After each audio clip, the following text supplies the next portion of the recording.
Hi, everyone, and good afternoon to you. Welcome to another video tutorial.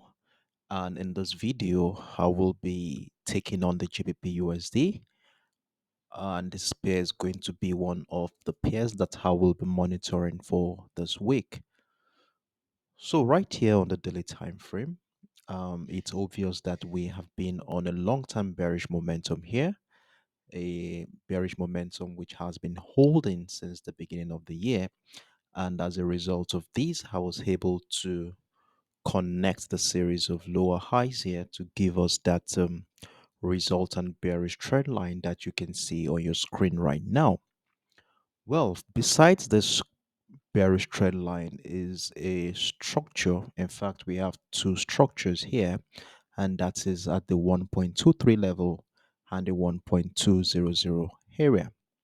Now, if we look at how this level has been a major determinant of price action since I think the month of May here, you will see that this level at one point in time was holding by pressure before it was broken to the downside here in the month of June. And since then, we have been witnessing a retest of structure where that level has been holding selling niche for participants in this market since the month of June. And the same thing happened here in the month of July. We saw multiple rejection of that 1.23 level, a level which also shared a confluence with the bearish trend line that I showed you earlier. And one thing we'll notice here, since I think in the last 2 weeks now, we saw that price has been on a bullish momentum after breaking out of that very important key level on the 1.1400 level.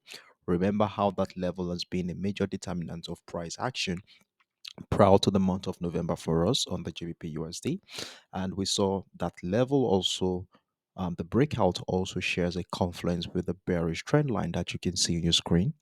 And we had the breakout of that structure, which pushed price, and we saw a situation where price is right back at the 1.23 level, a level which has been holding selling niche for participants in this market since the month of June. So right now we are at a very critical level, and if you had watched my video on the XEU USD, I will be linking you to that video at the top right corner of your screen right now. You will see that the setup we have here looks quite similar to what we had on the XEU USD. So, as we head into the new week, we want to see how participants in this market will be relating to the current structure here at around that 1.23 level, a very strong psychological level considering the round figure of that price. After which, we are going to be seeing how what structure will evolve around that area. But before I go into the details of what our expectations will be like on the GBP USD, it's important that we look at the economic calendar, and let's look out for macroeconomic events that might likely serve as a catalyst for price movement for this week.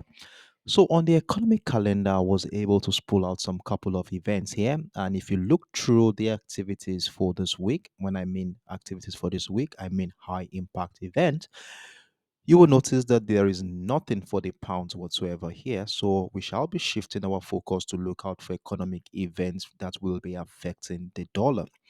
And if you look at what's happening here on Monday, we have the ISM services PMI coming up on Monday.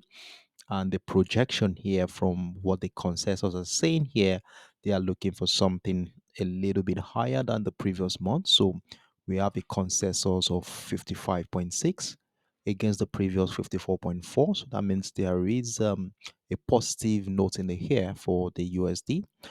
And then if we go to Friday here, we can see we have the publication for the Michigan Consumer Sentiment Index, and the consensus is quite a little bit lower than the last month um, figure. As you can see, we have 53.3 against the 56.8. So there is a dip in expectation for the Michigan Consumer Event Index, rather.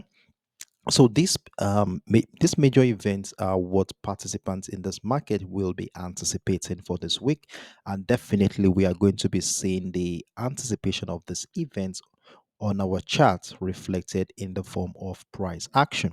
So going back into the daily time frame here, let's look at this from a technical standpoint and how and what our expectations will be like on the GBP USD. So, like I said earlier, we are right at a very critical point in the market right now, which is the 1.23 level. So, there are two possible scenarios that we might likely be looking forward to at this point. First of all, considering the fact that this level has been a strong selling niche for participants in this market, and the fact that we have been on a long term bearish momentum on the GBP USD, there is a likelihood that we could start seeing selling pressure on the lower time frame, probably at the beginning of the week. That might likely evolve into a reversal pattern that might bring price right back either into the 1.2 level or into the bullish trend line that we have here, or the 1.1400 level, probably to incite another wave of bullish momentum. We never can tell. Then the other scenario that we might be looking forward to here is if price action evolves into a trend continuation pattern around here, breakout retest on our lower time frame to finally break out of the 1.23, and that might likely give us an opportunity to join the rally to the upside. So these are the two scenarios I will be looking forward to during the new week. Before I close this video, I want us to just have a peep into what is happening around this area on our lower time frame, and let's see what has been happening throughout the course of last week, and let's see if we can be able to decipher if we are going to be selling or buying at this point. So now, when we scale down to the I will be using the 2 hours time frame for the sake of this video here. So this is what I have here on the 2 hours time frame. So the first thing you will notice here, the first I was able to observe here is that the pound has been on a bullish momentum throughout the course of last month. So we saw our price started the month of November here on a bullish note.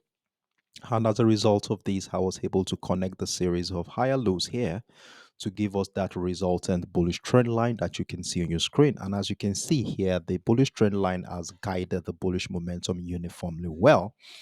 And if we zoom into the current structure here, after price broke out of that 1.2 level, that is, broke out that level in the later part of the month of November here, we saw price come back to do a retest of the structure. In fact, we had a huge consolidation phase around that area before the second wave of that bullish momentum happened here. And as soon as price climbed up, it broke another structure at around the 1.21500 level, a level which was holding selling niche at one point in time on the 24th of November. Then price climbed to that same 1.23 level, which I showed you on the daily time frame, that very important key level that has been holding selling pressure since the month of July. So we are right at the structure there. And what you can see here is that we have been witnessing selling pressure from that area to emphasize the tendency of sellers coming in at this point. So as we head into the new week rather, I will be looking forward to if selling pressure on my lower time frame right below the 1.23 level to give me a clue that sellers are still around in the market. Then I might be looking at price coming back into the bullish trend line, which also shares a confluence with that 1.21500 level, a very strong psychological area where I will be looking forward to um, how price might relate to that structure. So if we start seeing buying pressure around that area in such a way that price starts forming reversal pattern here, I might be seeing this as a sign that price is likely going to respect that bullish trend line one more time to push price to the upside. However, if price breaks down the 1.215 area, which also shares a confluence with that bullish trend line, a retest of structure followed by selling pressure on our lower time frame might likely send price crashing further to the downside. So the final scenario that I might be looking forward to if price does not go to the downside, that is if selling pressure does not come in below the 1.23, well, a breakout of the 1.23 could be a very good signal that buyers have come to stay. And so I will be seeing this as a trend continuation pattern. I'll be looking out to buy right above the 1.23 level to join the potential rally to the upside. So these are the scenarios I will be looking forward to this week. So I would like to pause the video at this point. And if this video has been of immense help in making your own individual decision on the GBPUSD, kindly support this project by clicking the like button. Don't forget to follow me on my TradingView platform at Darksherry, DARCSHE so that you don't miss out on the regular updates I normally share in the comment section of all my videos. Thank you for watching this video. I look forward to seeing you right here in the comment section of this video as we get prepared for the new week. Do have a wonderful evening and bye bye.